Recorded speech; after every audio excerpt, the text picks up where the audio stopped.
Hi అందరికీ.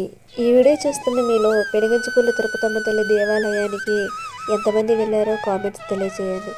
మీ like and సబ్స్క్రైబ్తో ఈ video ఇంకా ఎక్కువ మందికి షేర్ అయ్యేలా చేయండి. ఉన్నేరు అంటే అది ఒక పెద్ద నది కాదు, కానీ నిండు కుండల నీళ్లతో గలగలలాడుతూ ప్రవహించిన జీవన నది. ఆ నది ఒడ్డునే ప్రశాంతమైన వాతావరణంతో నిశ్శబ్దంగా ఉన్న కాలాన్ని చూస్తూ నిలబడి ఉన్న ఒక పురాతన గ్రామం ఉంది. అదే పెనుగంచిప్రోలు.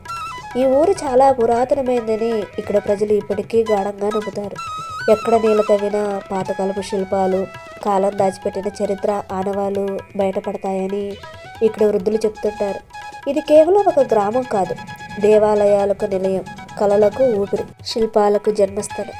పెద్ద పెద్ద నగరాల్లో పేరు లేకపోయినా ఈ నేలకి ఒక ప్రత్యేకమైన గౌరవం ఉంది. ఇక్కడ అడుగు పెట్టగానే ఏదో తెలియని పవిత్రత మనసును తాగుతుంది.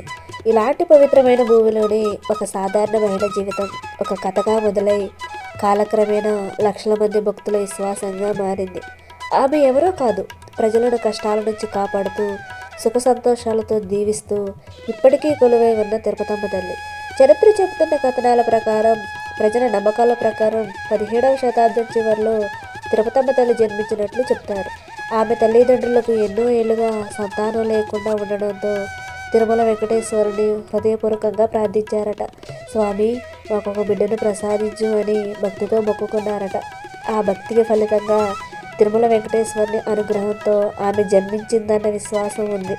అందుకే ఆ దివ్య అనుగ్రహానికి గుర్తుగా ఆ బాలికకు తిరుపతమ్మ అని పేరు పెట్టారట.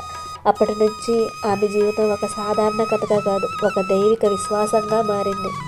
తిరుపతమ్మ తల్లిదండ్రులు భక్తి, దానం, సేవ అనే విలువలతో తమ జీవితాన్ని నడిపించిన మహానుభావులు. సంతానం లేక ఏళ్ల తరబడి దేవుణ్ణి ప్రార్థించారు. ప్రతి పండుగను, ప్రతి ఉపవాసాన్ని ఒకే కోరికతో గడిపారు. చివరికి వారి ఇంట్లో ఒక ఆడబిడ్డ అడుగుపెట్టింది. ఆమె పుట్టినరోజు నుంచే ఆ కుటుంబంలోనే కాదు, ఆ ఊరిలోనే ఏదో మార్పు మొదలైందని ఇప్పటికీ ప్రజలు గుర్తు చేసుకుంటారు. సిరి సంపదలు పెరిగాయి, పాడి పంటలు పండాయి, మనుషులో శాంతి నెలకొంది. అందుకే ఆ పిల్ల దేవుని వరం అని అందరూ నమ్మారు. చిన్ననాటి నుంచే తిరుపతమ్మలో ఒక ప్రత్యేక వెలుగు కనిపించేది. ఆమె మాటల్లో వినయం ఉండేది, ఆమె చూపులో కరుణ వికసించేది, ఆమె మనసంతా భక్తి భావనలతో నిండిపోయి ఉండేది. కాలం గడిచింది, ఆమెకు వివాహం జరిగింది. అత్తవారింట అడుగుపెట్టిన ఆ తొలి రోజున ఆ ఇంటికి కూడా వెలుగు వచ్చింది అని అందరూ అనుకున్నారు. కానీ మనిషి జీవితంలో ఆనందం ఎంత నిజమో పరీక్షలు, వివక్షలు, అవమానాలు కూడా అంతే నిజం. తోడికోడళ్ళ మనసులో అసూయ మొదలైంది. చిన్న మాటలు మెల్లగా మనసును చీల్చే పెద్ద గాయాలుగా మారారు. అదే సమయంలో ఆ ప్రాంతానికి భయంకరమైన కరువు వచ్చింది. ప్రజల జీవనానికి, పశువులను కాపాడుకోవడానికి వలసలు వెళ్ళిపోయారు. తిరుపతమ్మ భర్త కూడా తమ పశువులతో బయట ప్రాంతాలకు వెళ్ళిపోయాడు. భర్త దూరంగా ఉండడం వల్ల తిరుపతమ్మ మనసులోని బాధ ఇంకా పెరిగిపోయింది. అప్పుడే ఆమె జీవితాన్ని పూర్తిగా తలకిందలు చేసే ఒక ఘోరమైన కుష్ఠవ్యాధి ఆమెను పట్టుకుంది.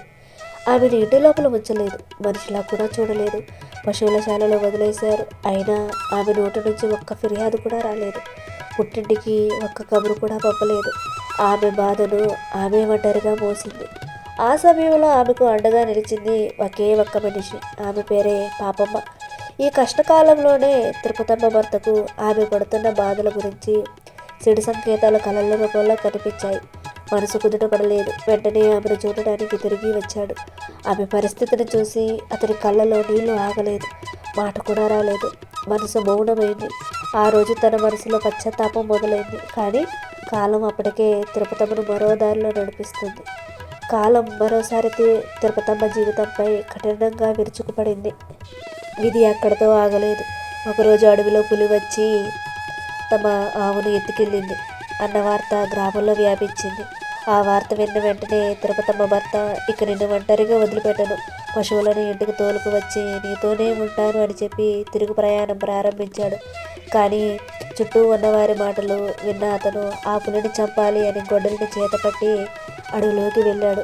అడవిలో మనిషి కాదు, ఇదే విజయం సాధించింది. ఆ మహాపులికి అతను బలయ్యాడు.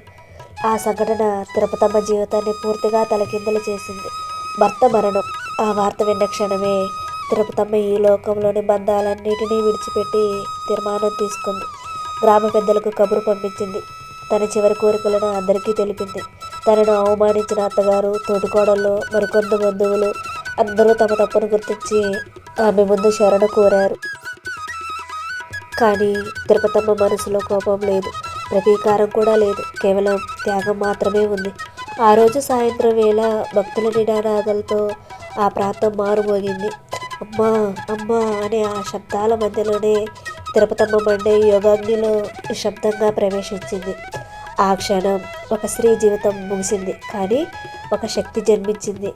ఆ స్థలంలో తరువాత లభించిన దివ్య చిహ్నాలు, అద్భుత సూచనలు ప్రజల విశ్వాసాన్ని మరింత బలపరిచాయి. అలా ఒక మానవమూర్తి జీవితం ఒక దేవాలయంగా మారింది. ఈరోజు పెనుగంచిప్రోలు అంటే కేవలం ఒక ఊరు కాదు, అది త్యాగానికి ప్రతీక, విశ్వాసానికి నిలువెత్తు సాక్ష్యం, స్త్రీ శక్తికి జీవాంత ఉదాహరణ. తిరుపతమ్మ తల్లి ఇప్పటికీ భక్తుల కోరికలు తీరుస్తుందన్న నమ్మకం తరతరాలుగా కొనసాగుతూనే ఉంది. ఈ వీడియో మీకు నచ్చినట్లయితే మీ లైక్ అండ్ సబ్స్క్రైబ్తో మా ఛానల్ని సపోర్ట్ చేయండి. అండ్ మీకు ఇంట్రెస్ట్ ఉన్న టాపిక్స్ని కామెంట్స్లో చెప్పండి, వాటి మీద కూడా వీడియో చేస్తాను. అంతవరకు బాయ్.